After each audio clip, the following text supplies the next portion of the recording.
maybe I should go back and just look at the definition of what that word is. And so I'm actually going to take us kind of all back to that space.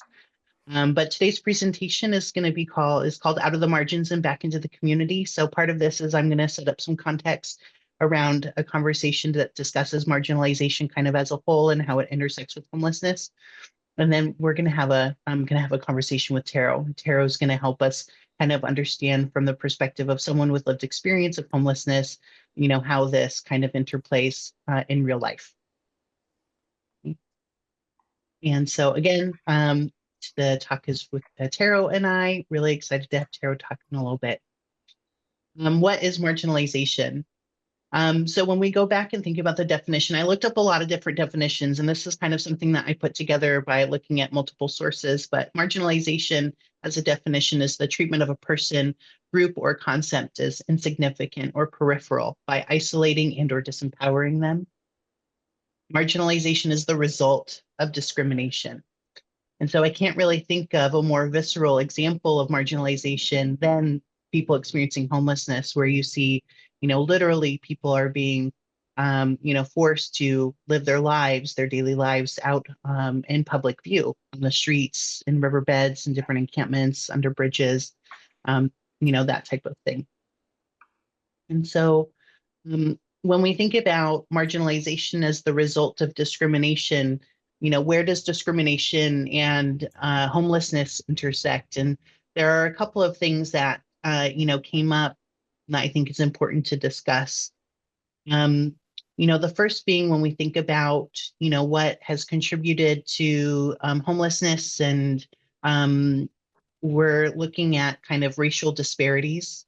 We know that in the United States, Black Americans make up about 13% of the total population, but when we're looking at people experiencing homelessness, they represent a much higher proportion. And so when we think about kind of historically what has led to these disproportionate rates in people experiencing homelessness by race, we're definitely going back to things like HUD redlining, where people were literally barred from able to borrow or move into certain geographic regions as determined by different government entities, literally pushing them out to the margins of particular cities or different areas. The second thing is that when we are thinking about people experiencing homelessness, such a huge proportion of people experiencing homelessness are also people with disabilities. This includes both visible and invisible disabilities, like mental health or substance use. And one of the kind of compounding factors around when you are experiencing disability, you also have a really difficult time accessing stable income. And so, you can see how kind of those compounding factors might make someone more vulnerable to, insecure housing and becoming homeless. We also see an intersection around being a member of the LGBTQ plus community and being at higher risk of homelessness, in part due to family rejection or other forms of discrimination, especially in terms of employment, depending on where you are living, that might contribute to your ability to secure and stay housed. And then, lastly, we know that there is a huge intersection around homelessness and the criminal justice, and what I renamed as the criminal injustice system. And so, formerly incarcerated people are at high risk of homelessness for a variety of reasons. There are huge structural barriers to homelessness. So things like people with certain convictions are barred from living in certain areas.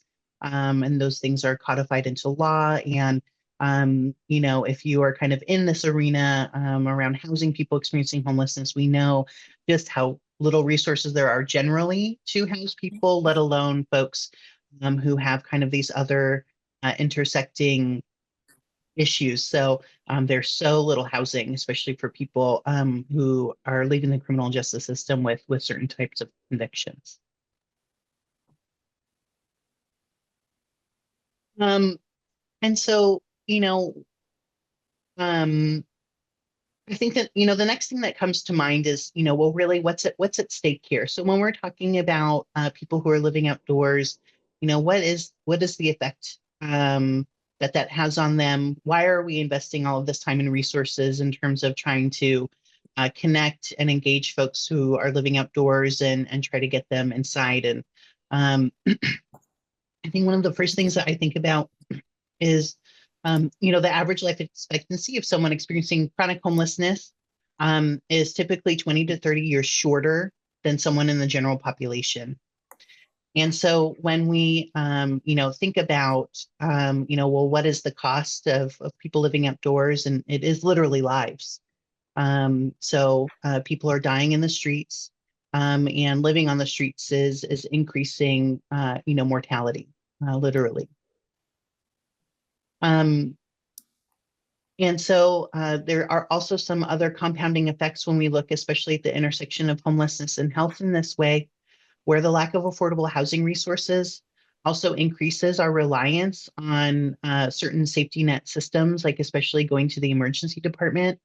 Our reliance on going to the emergency department for safety net services when we are unhoused results in huge increased costs to the overall system of healthcare that we're administering.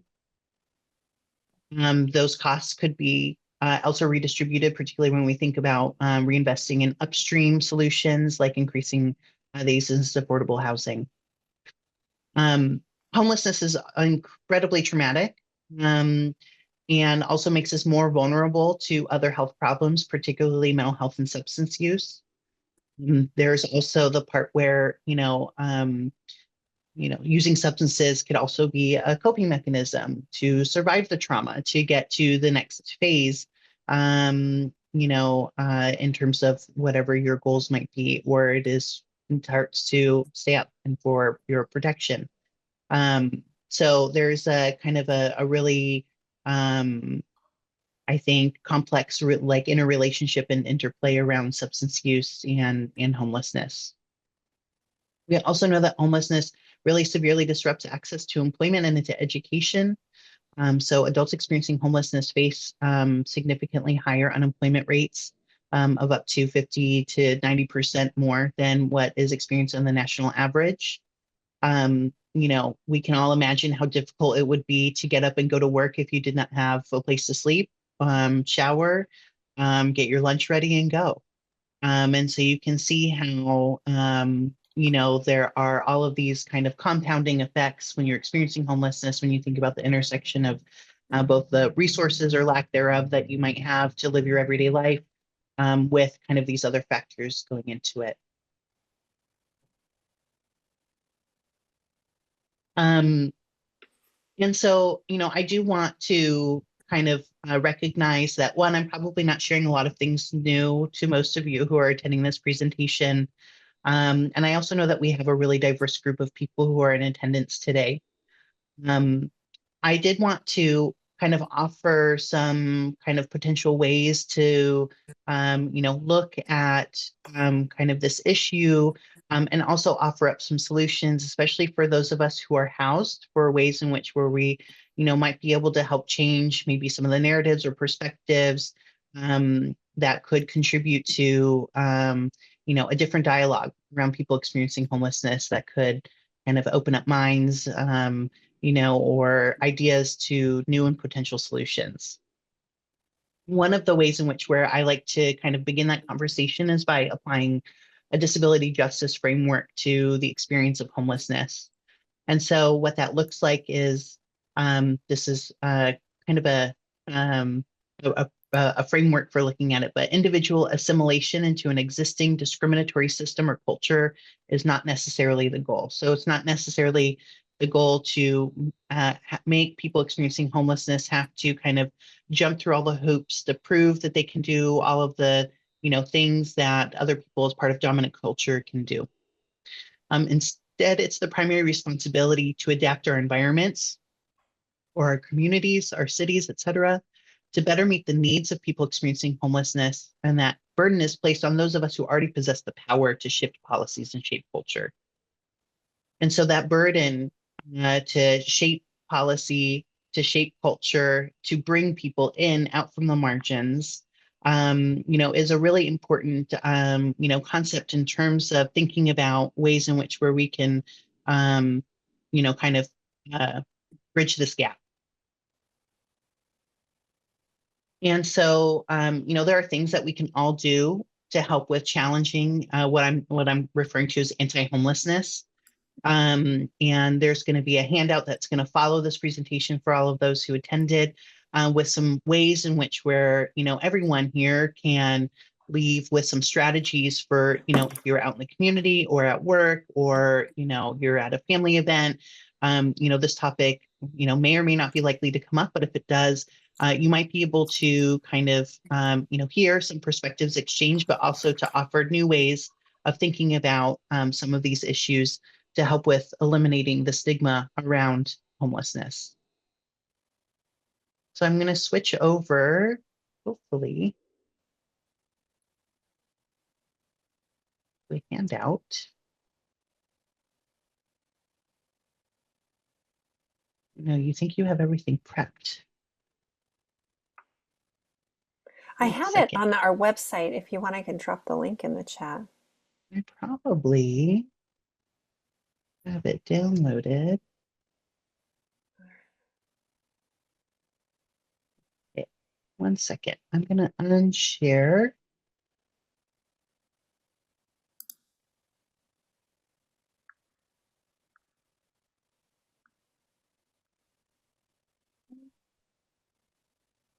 Thank you.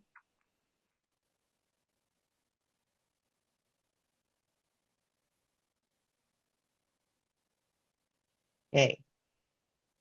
So you should all be able to see a document. It's called How to Challenge Anti-Homelessness. Can everyone see that okay? Morgan? Okay, great.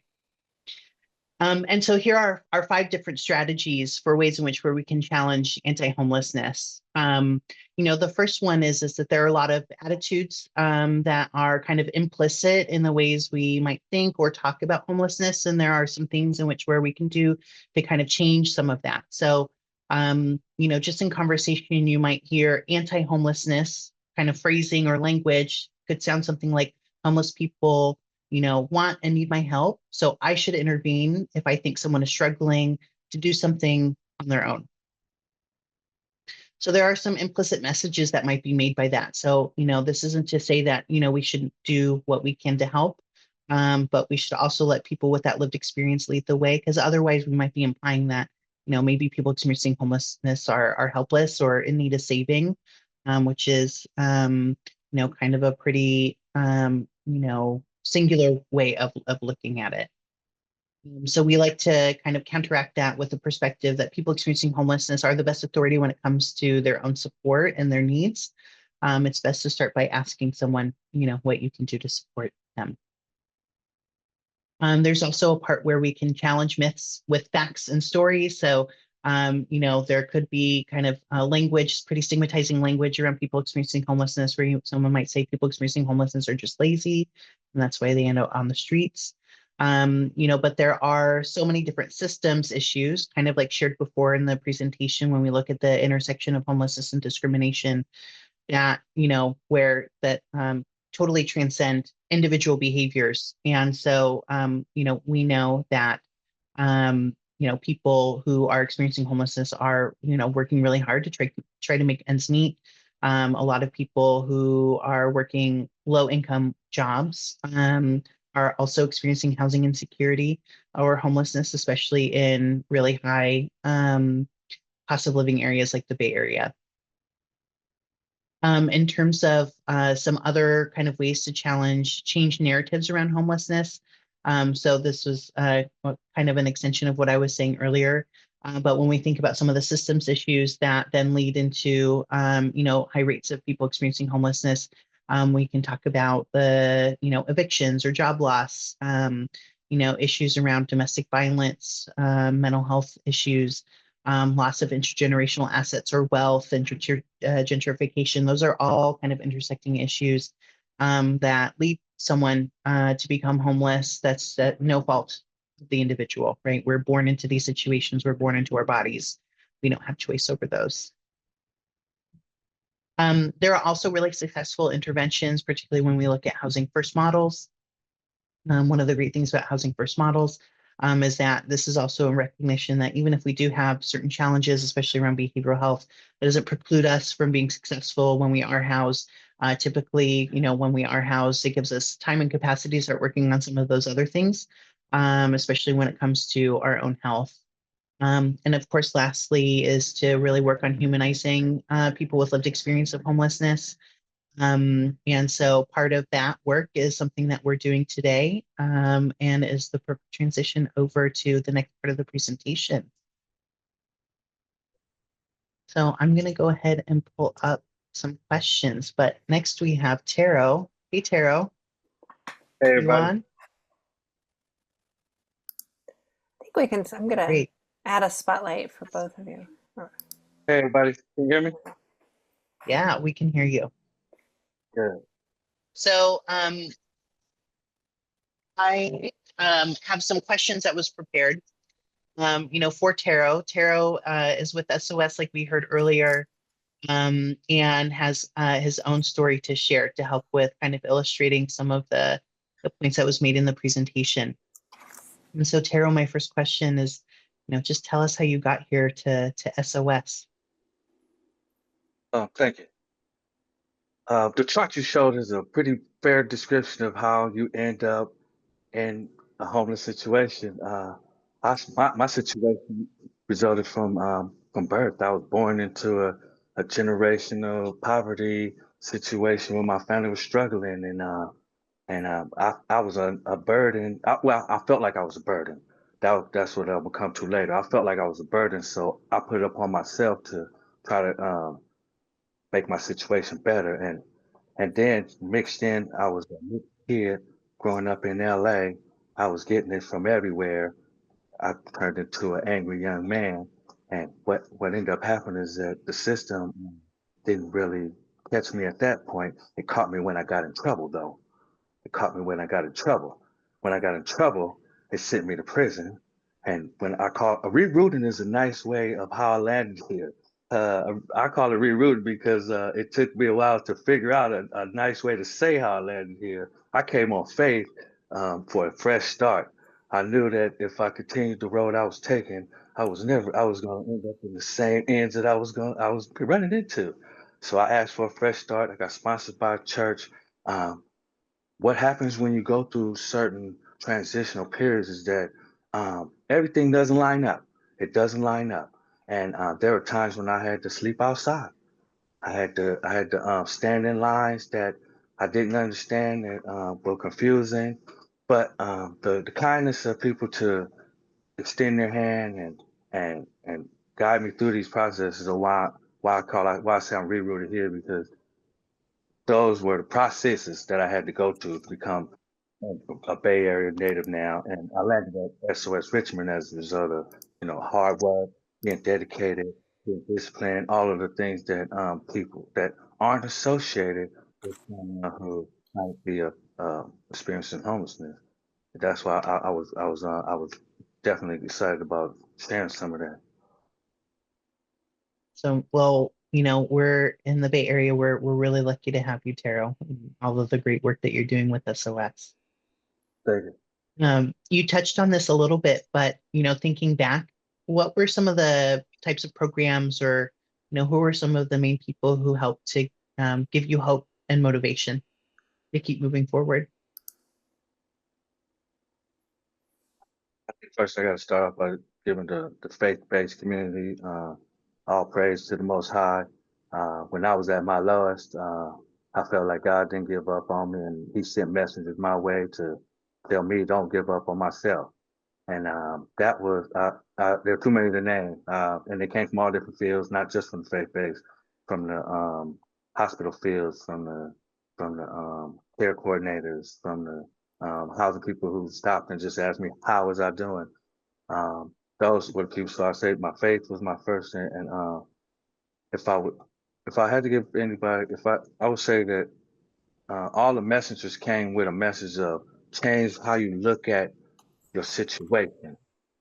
If I would look back, I would give credit to, I would say those moments all spread along my journey where they would tell me to consider the bigger picture. Don't consider how hard it is. Look at, you can do it. Be encouraged. And those were the moments that I would say that encouraged me when I was self-doubt. When I was self-doubt.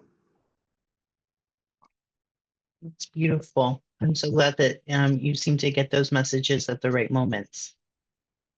Um, Thinking back, what would you say when you were going through periods of homelessness were the biggest challenges or barriers that you faced to getting your needs met? Thank you. You asked me this, and I've been mulling over it. It started with definitely me. I had to hear that message of open my ears to the services and not let my stubbornness get in the way. That was the biggest part. Once I heard the message, I could be open to the work it took. The barriers were a lot of them. Technology was a big one. Getting restarting my identity after it being unused for years was it cost me money that I couldn't afford. Um, I couldn't start anything until I started that. I couldn't get employment, anything. That was a big challenge. And self-doubt was one of the biggest things I had to face, that it all wasn't going to fail tomorrow. It all wasn't going to fail within the next. I wasn't going to make somebody. I wasn't going to do something and ruin everything. I think the last thing I had to say was the financial challenge of restarting it. It seemed daunting. Rent is expensive, cars are expensive, but I I was, like I said, I was encouraged by people who was like, go, go, don't let it be a challenge. Let it be a rope up. Yeah, I love that. Sometimes, I tell myself too, maybe it's like a jigsaw puzzle, you know. Yes, sir. What what do you wish more people understood about what it was really like to experience homelessness? This is the one you told me to think about. Two things really. First one is that everybody stumbles over a couple potholes along their life.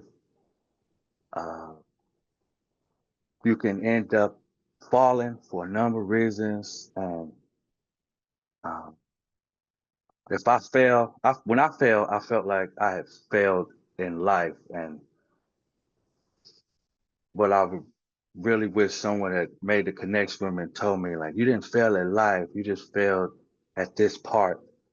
You can start right now today and make the next parts greater.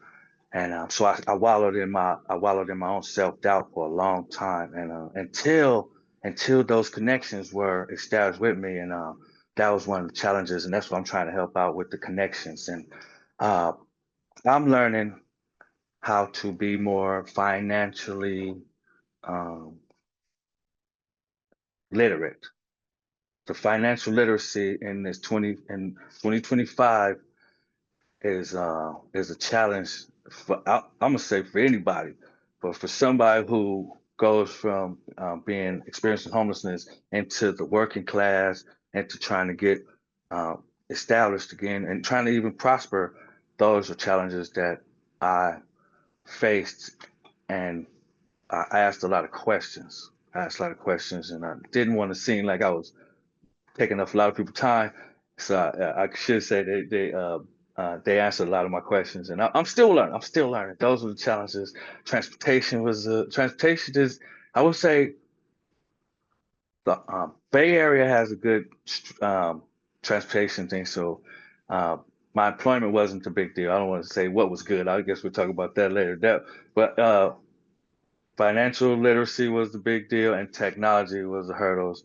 And not feeling like that I was being treated like a homeless person, but I was being treated like a community member coming back in. I'm sorry, I should say that first. That's what I would say first. Treating like a community member coming back into the community, not a homeless person. Thank you. Yeah, one of the things I picked up on was you talking about feeling like a failure. And I feel like if we kind of go back to that disability justice framework for thinking about homelessness, I think a way to reframe that would be that, we as a society actually failed you in that moment, right? Because we didn't have the resources to keep you safe, at that time. Thank you. It was I will understand now. I should have spoke up more when I was going down. I should have, as an older person now, I can say like I should have asked for help, and maybe I could have got it. But as I was sinking, it was I sunk until like I said, I sunk until I couldn't sink anymore. And then it was a long way back up. It still is a long way back up. Luckily now the movement has started. The effort has been put in. If this community is one of many that's pushing for a lot of more resources and services and the connection that it takes to get into communities and show the people out there that I don't see you as a homeless person. I see you as one of my community members who can, when you're ready, we can straighten it all out when you're ready. Well, Terro, what are your hopes and goals for the future? And how has your past shaped the way you see them now? I think I take it from the end. My past shaped me to where now I see optimism instead of pessimism. I don't see a sense of doom now more. I see it as a purpose now. My purpose is to go out and share the message that I was just like you, brother. I was just like you, sister. What can I do to help you today? That to try to get you on the road, to get you off these streets, get you to some services. So, um, my past helped me to feel more empathetic, more compassionate, and not just in a action. I would say like an action. One of the things I do say is before I start anything is, "How are you doing? How are you doing today? I'm Terro. How you doing today? I'm not here to sell you anything. I'm not here to take anything. I just want to, first of all, to start, how you doing?" That shaped me to who I am today. My goals for the future is to have more kindness in the world, more more open doors, open doors, open doors. See, a lot of the Hunt House community are right outside those doors. They when I was going through my unhoused period, I slept in my car. I rode the trains. I wasn't looking to harm anybody. I was looking to get to the sunlight so I can get to work. Because my goal wasn't to bother anybody. My goal was to just survive the night safely, safely. So, uh, I like to be more safe in this world, and I'm here to help. Those are my goals for the future. Thank